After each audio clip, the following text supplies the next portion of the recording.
आज हम आपको भगवान शंकर की बड़ी ही अद्भुत कहानी सुनाने जा रहे हैं। एक बार भगवान भोलेनाथ पृथ्वी लोक पर भ्रमण के लिए निकले तो उन्होंने देखा कि एक युवक अपने आप ही बात करके ईश्वर को कोसते जा रहा है, क्योंकि वह जीवन में कुछ भी हासिल नहीं कर पाया है। वह अपने जीवन से काफ़ी निराश था, दुखी था। तब भगवान शंकर बौद्ध भिक्षु का रूप धारण करके उस युवा को असली दुख के बारे में ज्ञान देने लगे। बौद्ध भिक्षु ने बताया कि दुख हमारा सबसे बड़ा साथी है। दुख हमें जीवन के बारे में समझाता है और दुख ही हमें सही जीने की राह दिखाता है। यह हमारे गुरु की तरह होता है, जिससे हमें सीखना चाहिए। आप चाहें तो अपने जीवन में अपने दुखों को अपना गुरु भी बना सकते हैं।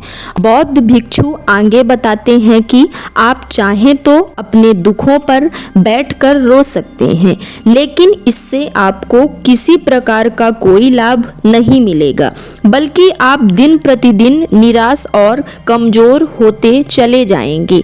जैसे ही ये उपदेश खत्म हुआ, वह व्यक्ति बौद्ध भिक्षु के पास पहुंचा, उन्हें प्रणाम किया और पूछा, हे महात्मा, अभी आप कुछ देर पहले दुख को गुरु बता रहे थे। आप कह रहे थे कि दुखों से हमें सीखना चाहिए, हमें उन्हें अपना गुरु समझना चाहिए, लेकिन मैं तो इन दुखों से गुजरने के बाद अत्यंत परेशान और निराश हूँ। मुझे तो जीवन में कभी भी ऐसा प्रतीत नहीं हुआ है कि मेरे दुख मुझे किसी भी प्रकार से कुछ सिखा रहे हैं, बल्कि मुझे तो हमेशा यही लगता है कि वो मुझे पीड़ा ही दे रहे हैं। उस व्यक्ति की ये सारी बातें सुनकर बौद्ध भिक्षु कहते हैं, बेटा, तुम्हें क्या दुख है और तुम दुख के बारे में ऐसी बातें क्यों कर रहे हो?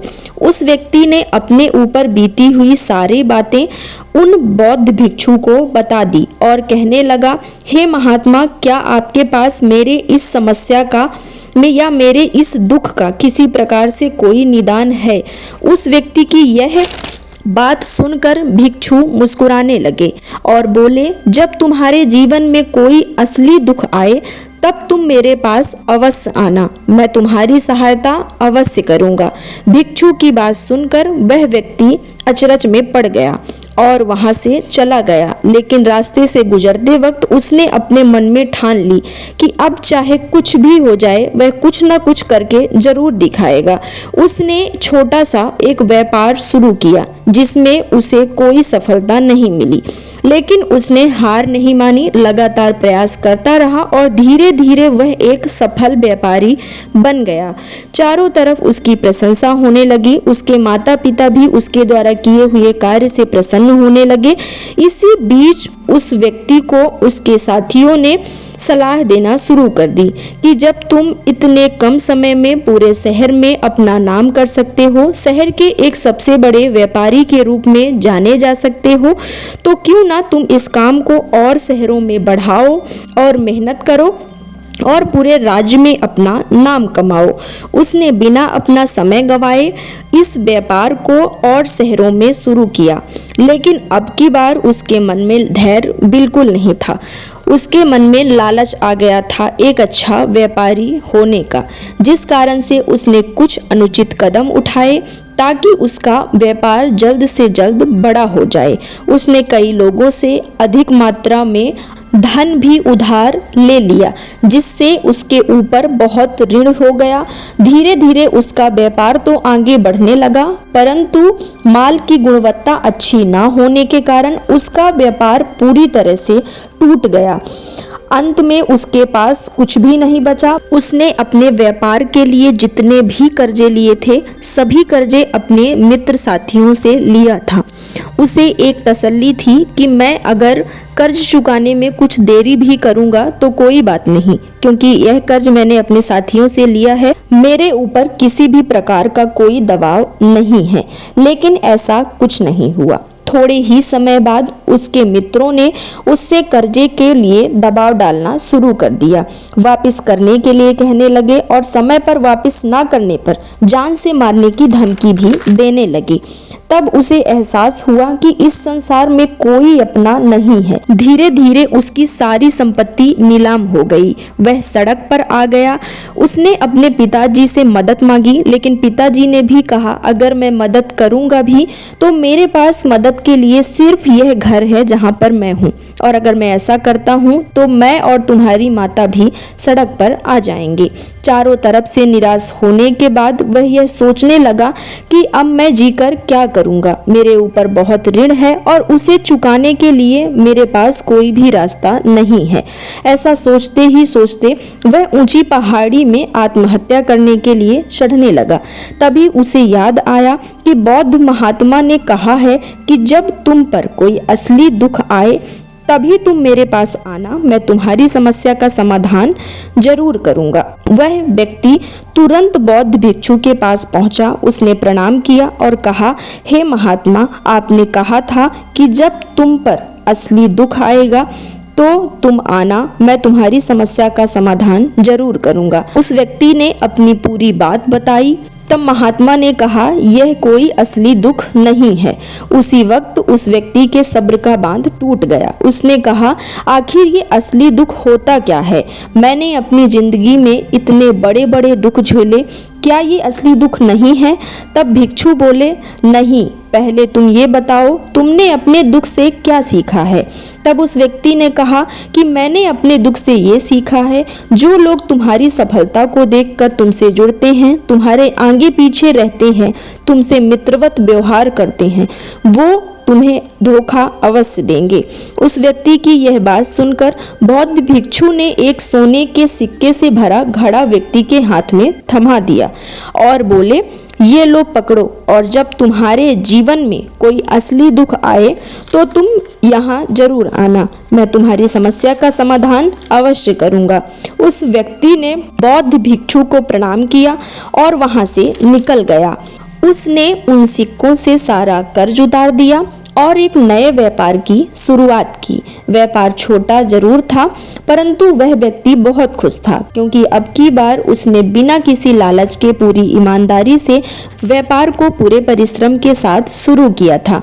धीरे धीरे वह फिर से एक बड़ा व्यापारी बन गया, लेकिन एक बार फिर उसके जीवन में दुखों का पहाड़ टूट गया। उसके माता पिता गुजर गए। वह बहुत दुखी था।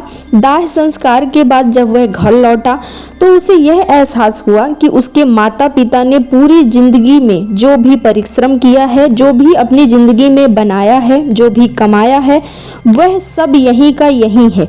ये सब सोचकर उसका मन बहुत बेचैन होने लगा। उसे रातों में नींद नहीं आती थी। उसके मन में सिर्फ एक ही सवाल रहता था, ये सब यहाँ क्यों और प्राणी वहाँ क्यों। तब उसे यह याद आया कि बौद्ध भिक्षु ने कहा था कि जब तुम्हारी जिंदगी में असली दुख आए तो तुम जरूर आना, मैं तुम्हारी समस्या का समाधान अवश्य करूंगा। वह बौद्ध भिक्षु के पास पहुंचा। बौद्ध भिक्षु व्यक्ति को देखते ही पूछे, क्या बात है बेटा, क्या कोई फिर से दुख आन पड़ी है तुम्हारे ऊपर? उस व्यक्ति ने बताया, आज मेरे माता पिता इस दुनिया से गुजर गए, मैं बहुत दुखी हूँ। बौद्ध भिक्षु बोले, इसमें दुखी होने वाली क्या बात है? यह तो जीवन का सबसे बड़ा सच है, जो आया है वह जाएगा। हो सकता है आज तुम यहाँ हो, कल ना रहो। बौद्ध भिक्षु की यह बात सुनकर वह व्यक्ति वहाँ से चला तो गया, लेकिन वह किसी भी प्रकार से बेचैनी से बाहर नहीं निकल पा रहा था। हर बार सिर्फ एक ही सवाल, मैं ये क्यों कर रहा हूँ? मैं तो यहाँ से एक ना एक दिन चला ही जाऊँगा। और ना जाने कितने सवाल उसे अंदर ही अंदर परेशान किए जा रहे थे। तब फिर उसे एक बार बौद्ध भिक्षु की याद आई।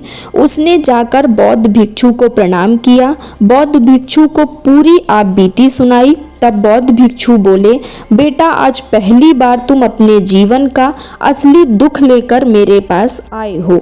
मैं तुम्हारी इस समस्या का समाधान अवश्य करूंगा। बौद्ध भिक्षु बताते हैं कि हमें इस संसार में किसी से किसी प्रकार का लगाव नहीं रखना चाहिए। अपने ऊपर ध्यान लगाना चाहिए और मृत्यु से पहले अपने आप को पहचान लेना चाहिए। अपनी इच्छाओं पर नियंत्रण रखना चाहिए, क्योंकि इच्छाएं एक पर्वत की तरह होती हैं जिसका कोई अंत नहीं होता। हम जितनी पूरी करती जाते हैं उतनी ही एक नई से नई इच्छा तैयार हो जाती है। मनुष्य को अपने आप को एकजुट करना चाहिए। बौद्ध भिक्षु की ये सारी बातें सुनकर व्यक्ति बोला, आपने मेरी सारी समस्या का समाधान कर दिया। ये महात्मा, आज से ही मैं अपने जीवन को इन्हीं सब चीज़ों में लगाना प्रारंभ कर दूंगा। मानव जीवन में बहुत ऊर्जा है, लेकिन हम अपने आप को पहचानने के बजाय अपने ऊपर वालों से सदैव सवाल करते रहते हैं कि हमारे जीवन में इतना दुख क्यों है, जबकि सुख दुख तो केवल परिस्थितियां हैं जो संपूर्ण जीवन चलती ही रहती हैं। अगर सुख है तो दुख अवश्य आएगा, और अगर दुख है तो सुख एक ना एक दिन अवश्य आएगा। आज की यह कहानी जीवन के असली दुख का ज्ञान देते हुए यहीं पर समाप्त होती है। जय श्री भोलेनाथ।